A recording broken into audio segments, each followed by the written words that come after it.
Kobaran api dan beberapa kali suara ledakan terdengar dari rumah mewah berlantai 3 di Jalan Pisangan Baru Tengah, Matraman, Jakarta Timur. Warga yang panik berusaha menyelamatkan harta benda mereka, termasuk menggotong kendaraan. Tidak lama berselang, petugas damkar tiba di lokasi langsung berjibaku memadamkan api.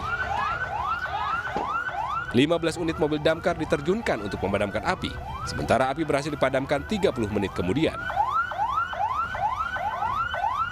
Hingga kini penyebab kebakaran masih diselidiki oleh petugas, diduga api berasal dari korsleting listrik. Tidak ada korban jiwa akibat kebakaran ini, sementara kerugian ditaksir mencapai ratusan juta rupiah. Dari Jakarta, Rio Manik melaporkan.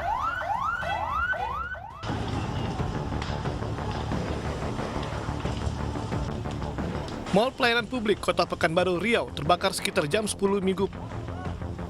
Situasi yang sepi karena hari libur ditambah hembusan angin kencang membuat api dengan cepat membesar. 8 armada pemadam kebakaran Kota Pekanbaru diturunkan ke lokasi. Sebagian arsip di lantai 2 ludes terbakar dan tidak bisa diselamatkan lantaran seluruh bangunan pada bagian atas dilalap api. Sementara itu, penyebab kebakaran masih diselidiki dan seluruh lokasi kebakaran dipasangi garis polisi untuk identifikasi serta olah tempat kejadian perkara. Kurang lebih 2 jam, api baru berhasil dikuasai dan dipadamkan. Tidak ada korban jiwa dalam musibah kebakaran ini, namun besarnya kerugian material belum diketahui.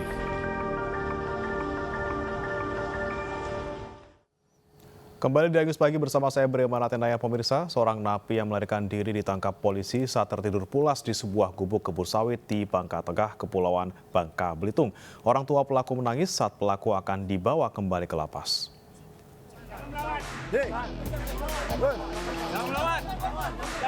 Pelarian Sultan, napi yang kabur dari lapas kelas 2 Atu-Atu Pangkal Pinang ini berakhir sudah. Pria 25 tahun ini ditangkap polisi saat tidur pulas di sebuah gubuk kebun sawit, Lubuk Besar, Bangka Tengah, Kepulauan Bangka Belitung. Petugas juga mendapati parang dan gunting yang digunakan pelaku untuk membela diri.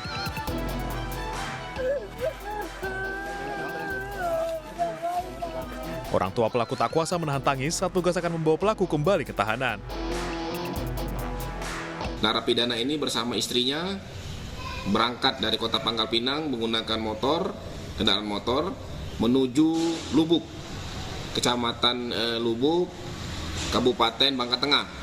Sehingga kami dengan tim gabungan berkoordinasi dengan Polres Bangka Tengah dan Polsek Lubuk untuk melakukan penelusuran terhadap narapidana ini. Sebelumnya, pelaku kabur dari lapas pada Sabtu dini hari dengan menjebol atap dapur lapas. Pelaku yang masih harus ditahan selama 2 tahun 8 bulan ini kemudian dijemput istrinya dan pulang ke daerah asalnya di Bangka Tengah. Dari Pangkal Pinang, Kepulauan Bangka Belitung, Haryanto, iNews melaporkan. Pasangan suami istri di Depok, Jawa Barat jadi korban penganiayaan yang diduga terkait dengan jual beli tanah. Akibatnya sang suami tewas sementara sang istri masih menjalani perawatan di rumah sakit.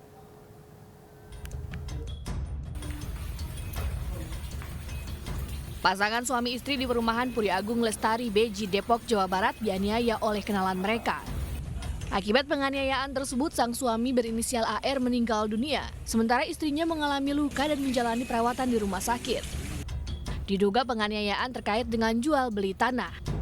Tetangga korban, Rizky, mengaku awalnya sang istri datang ke rumahnya dengan kondisi penuh darah untuk meminta pertolongan. Istrinya sih sadar, cuma memang kondisinya belum penuh. Kalau untuk suaminya, Bu? Saya nggak lihat sih. Ibu nggak sempat ngeliat? Saya mau mengamankan istrinya aja, saya tolongin dulu untuk pertolongan pertama masih bingung. Hingga kini kasus penganiayaan masih dalam penyelidikan pihak kepolisian. Dari Depok, Jawa Barat, Yung Rizky, iNews melaporkan.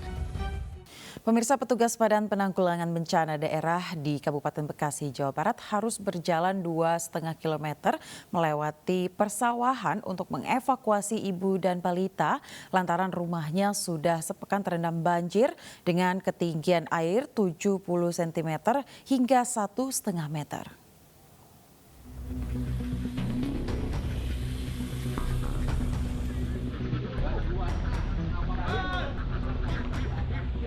Setelah sepekan terendam banjir, ratusan rumah warga di Kampung Pisang Batu, Desa Karangharja, Kecamatan Pebayuran, Kabupaten Bekasi, Jawa Barat belum juga surut. Ketinggian air di rumah mereka setinggi 70 cm hingga 1,5 meter. Aktivitas warga menjadi lumpuh akibat jalan-jalan di perkampungan mereka terputus dan terisolir. Petugas BPBD Kabupaten Bekasi berjibaku mengevakuasi seorang ibu dan balitanya dengan menggunakan perahu mesin. Proses evakuasi ibu dan balitanya ini memakan waktu hampir 1 jam karena lokasi rumah berjarak 2,5 km dan harus melewati area persawahan.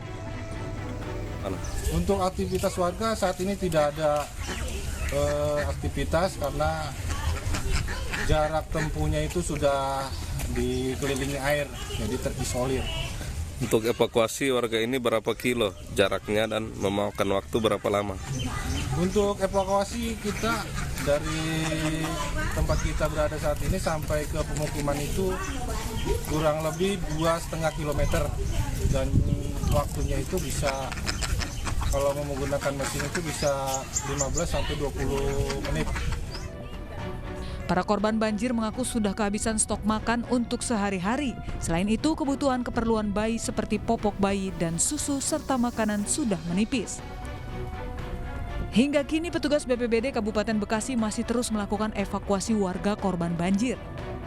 Sebanyak 850 kepala keluarga yang rumahnya terendam banjir.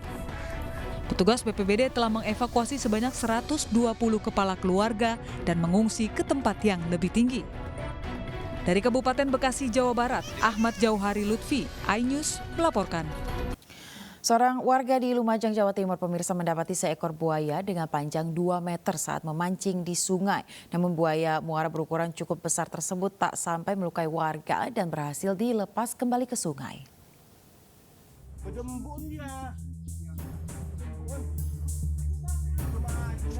Seorang warga desa Yosowilangun Kidul, Kecamatan Yosowilangun, Lumajang, Jawa Timur mendapat buaya saat mancing di Sungai Bondo Yudo.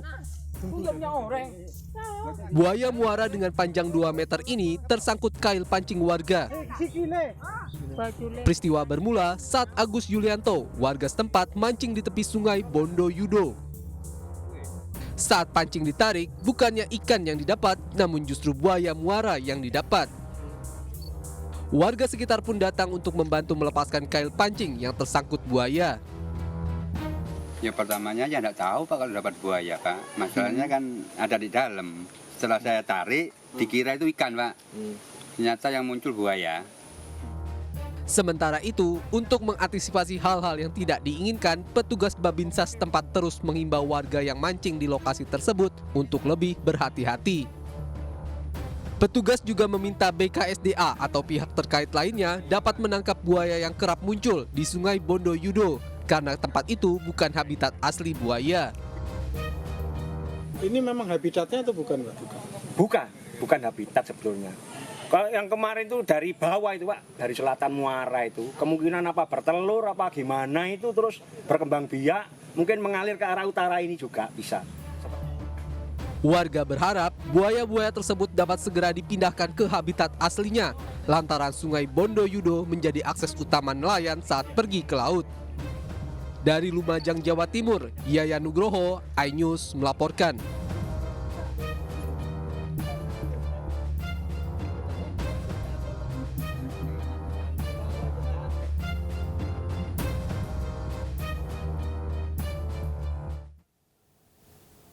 Ya, pemirsa, sejumlah rumah di Boyolali, Jawa Tengah rusak bahkan ambruk akibat tanah bergerak dan longsor, di mana warga pun harus mengungsi sementara ke tempat yang lebih aman.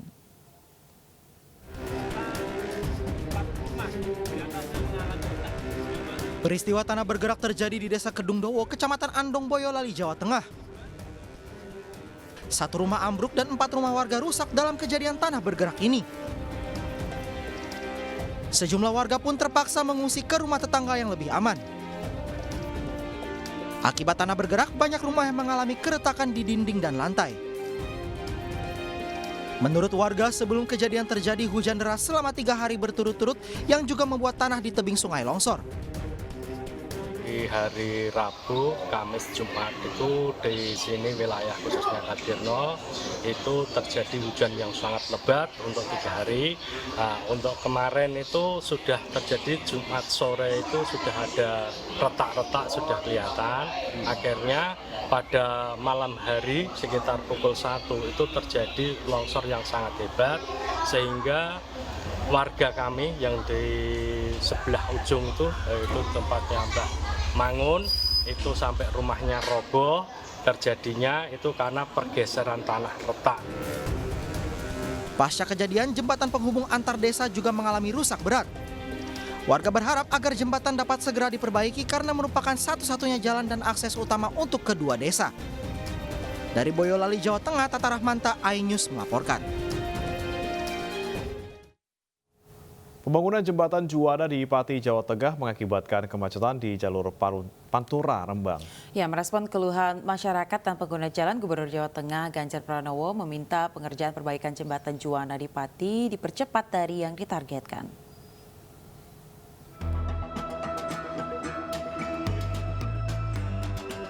Gubernur Jawa Tengah Ganjar Pranowo meminta pengerjaan perbaikan jembatan Juanda Pati lebih dipercepat lagi.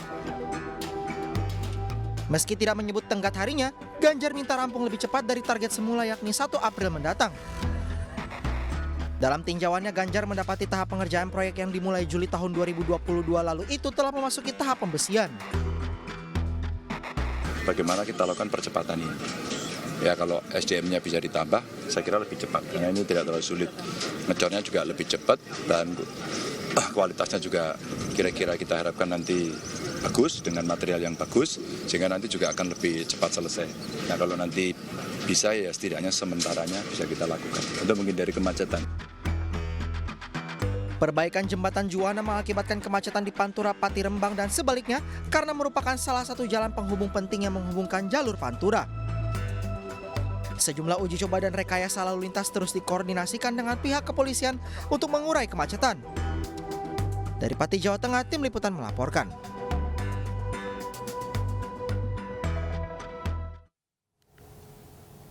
Pemirsa, Prabowo Subianto menerima kunjungan Ketua Umum Partai Nasdem Surya Paloh di kediamannya. Ya, sejumlah persoalan termasuk koalisi kedua partai dan beberapa kesepakatan pemilu mendatang menjadi bahasan kedua tokoh politik tersebut.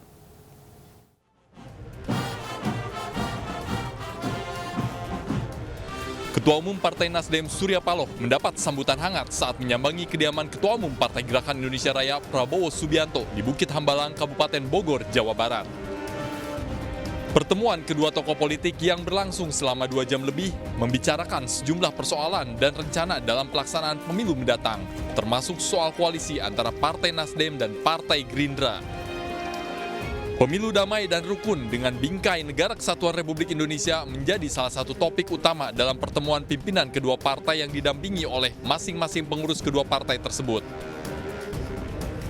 Kita bekerja sama dalam arti kita punya nilai-nilai yang sama, kita bertekad untuk menjaga suasana yang damai, yang sejuk dan rukun. Bahkan soal koalisi, soal capres-cawapres, kita sudah sepakat kita akan menghormati keputusan politik masing-masing. Belajar dari pengalaman masa lalu, banyak kesedihan, banyak kepahitan kita petik. Nah, semakin bisa kita mengambil referensi pengalaman ini dengan kesadaran yang kita persiapkan, sehingga bahwa penghadapan pemilu 2024 kami berusaha menjadi garda terdepan untuk menjaga suasana pemilu. Prabowo dan Surya Paloh berharap pertemuan ini menjadi modal Partai Nasdem dan Partai Gerindra untuk bersama-sama menjaga kelangsungan pemilu 2024. Dari Kabupaten Bogor, Cahya Supriyatna, iNews melaporkan.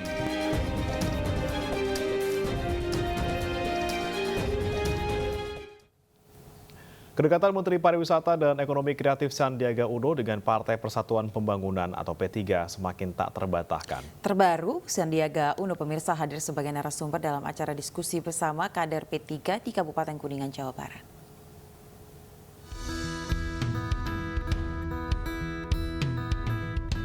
Kedekatan Menparekraf Sandiaga Salahuddin Uno dengan Partai Persatuan Pembangunan semakin tak terbantahkan.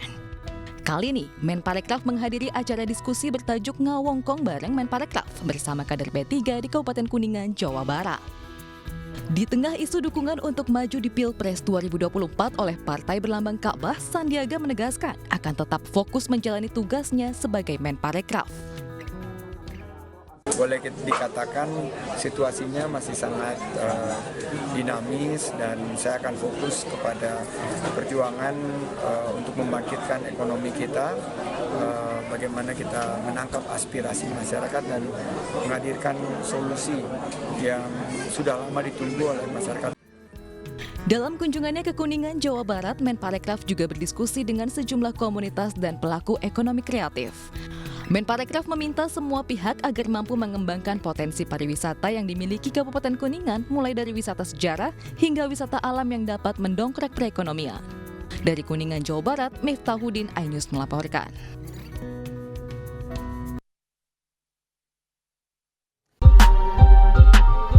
Sementara itu pemirsa, dalam lawatannya di Kota Bogor, Jawa Barat, Ketua Harian Nasional DPP Partai Perindo, TGB Zainul Majdi berkunjung ke Pondok Pesantren Al-Falaq, Kota Bogor, Jawa Barat.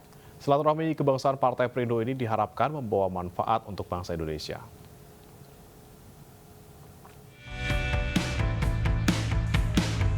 Ketua Harian Nasional DPP Partai Perindo TGB Muhammad Zainul Majdi bersilaturahmi dengan Kiai Haji Syekh Hakim Tubagus Fauzan di Pondok Pesantren Al-Falaq Pagetongan, Sindang Barang, Kota Bogor, Jawa Barat. Silaturahmi kebangsaan Partai Perindo ini merupakan bentuk apresiasi atas kegigihan serta kerja keras ulama dalam membangun bangsa. Dari Partai Perindo, pengakuan terhadap peran dari para ulama, dari para tokoh masyarakat di dalam menjaga Indonesia, menanamkan dan mendidik nilai-nilai keagamaan dan kebangsaan yang kokoh kuat pada diri anak-anak bangsa, dan itulah yang menjaga Indonesia. Kunjungan di Pondok Pesantren Al-Falaq Pagetongan diakhiri TGB dengan berziarah ke makam almarhum Kiai Haji Tubagus Mama Falaq Abbas. Pendiri Ponpes Al-Falaq ini merupakan salah satu tokoh yang membangun umat dengan semangat keislaman dan kebangsaan. Dari Bogor, Jawa Barat, Furqon Munawar, iNews melaporkan.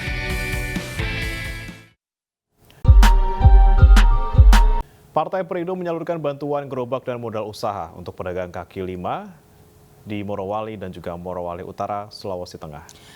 Ya pemirsa, sementara itu tokoh perempuan asal Riau yang juga merupakan anggota DPD RI yakni Insiawati Ayus melabuhkan pilihan politiknya ke Partai Perindo dan akan berjuang untuk mewujudkan Indonesia sejahtera. Partai Perindo yang bisa membantu PKL yang ada di Morowali. Harlin menjadi salah seorang pedagang kecil di Kabupaten Morowali yang sedang berbahagia setelah menerima bantuan gerobak dan modal usaha dari Partai Perindo. Kebahagiaan Harlin juga dirasakan para pedagang kaki lima lain di Kabupaten Morowali dan Morowali Utara, Sulawesi Tengah yang menerima bantuan gerobak dan modal usaha dari Partai Perindo. Kami berkomitmen untuk membantu pedagang kaki lima agar mereka menjadi pejuang ekonomi masyarakat, menghidupi keluarga mereka agar di keluarga mereka menjadi keluarga yang sejahtera. Masih ada kurang lebih 20 di setiap kabupaten. Semoga nanti bantuan kami Pak bisa bermanfaat untuk menunjang perekonomian keluarga. Sementara itu, anggota DPD RI Insiawati Ayus menyatakan pencalonan dirinya menjadi anggota DPR RI pada pemilu 2024 melalui Partai Perindo. Insiawati optimis bersama partai nomor urut 16 ini akan meraup suara maksimal di Dapil Riau II. Saya meyakini komitmen yang diberikan oleh Ketua Umum Partai Perindo, Bapak Hari. Saya pegang tagline Perindo saja, sejahtera dan mensejahterakan. Insiawati Ayus yang merupakan tokoh perempuan dan anggota DPD RI dari Riau ini menjadi kekuatan baru bagi Partai Perindo untuk mendulang suara pada pemilu 2024 mendatang. Tim Liputan iNews melaporkan. MNC Group kembali menggelar workshop bagi karyawan untuk kemajuan perusahaan di masa depan. Ya, workshop bertajuk Unlocking the Power of Ecosystem ditujukan bagi ratusan karyawan MNC Group yang bergerak di bidang e-commerce.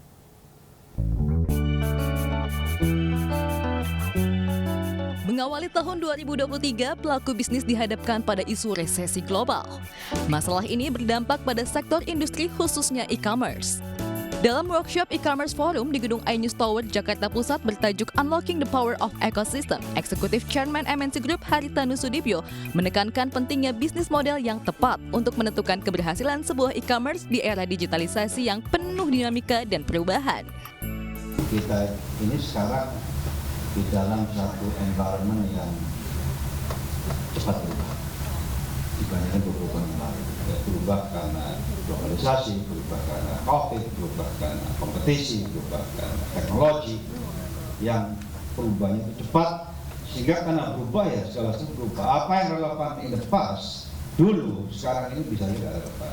Orang yang jago dulu sekarang mungkin jago. Melalui workshop ini diharapkan para karyawan e-commerce MNC Group dapat membangun ekosistem perdagangan elektronik yang kompetitif dan berkualitas.